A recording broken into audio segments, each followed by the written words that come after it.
out a proclamation and said, you know, brothers and sisters, we need to fight one more time before we have peace and can make our reasonable state, you know, to defeat these armies down in Italy. And he raised a spontaneous army and marched across the Alps and surprised the Austrians down there. But he found himself in a situation that he hadn't quite planned on, because before 1800 he had fought a couple of famous campaigns in Egypt and also in Italy, where he defeated large armies by swift moving and rapid organization, and with the first modern army made up of free-thinking, intelligent soldiers who could rise in the ranks because of what they deserved, you know, not because they were born there. And anyway, he crossed the Alps, and this is a famous picture of Napoleon crossing the Alps that he himself commissioned. And it reflects the fact that after the Battle of Marengo, where he did defeat the Austrians in Italy, for some reason he would always focus on this one battle as the center point of his legend. And I'm going to talk a bit about the paradox of that fact, because the truth was that the battle was a disaster and he only won by the sheerest luck. But he never let it go. He named his horse Marengo.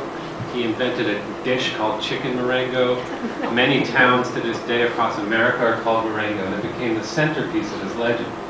Also, later battles he would try to fight on the same day and say, "Soldiers, this is the same day as our great victory at Marengo."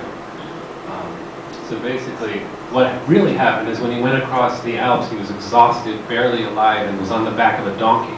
But this is the picture that he commissioned David to paint.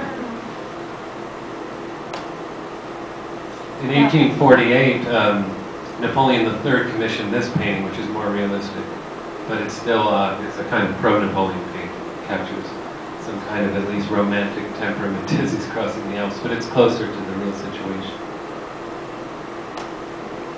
This is pretty much the state of France. You'll see that all these different lines in Italy are different stages in the battles of the Napoleonic Wars, but basically the Holy Roman Empire was Austrian troops, and they and the English and the Spanish were all sort of fighting against this revolutionary moment in France and trying to stop it. And so Napoleon came down through Turin, and he was greeted as a hero as his armies came in these towns, and he would, you know, self-consciously attempt to liberate these cities and get them to raise armies, and a lot of Italians fought with them against the Austrians. Here's another. I love these maps. I always have. Anyway, this is the kind of the blue represents his movements when he was chasing the Austrians. You'll see down by Genoa, Massena. That was the army already there, and they were trapped. Massena was his best general, and they were trapped in Genoa, and they had dysentery and terrible diseases. And part of the campaign was to bring an army down to get the Austrians away from that siege.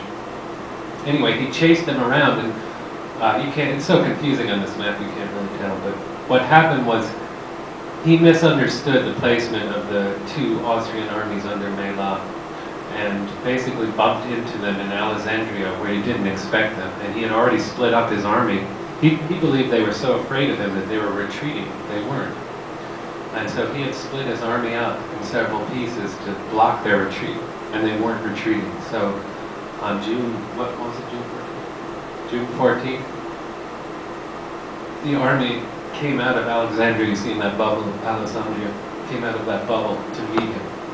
And he was outnumbered by about 15,000 men.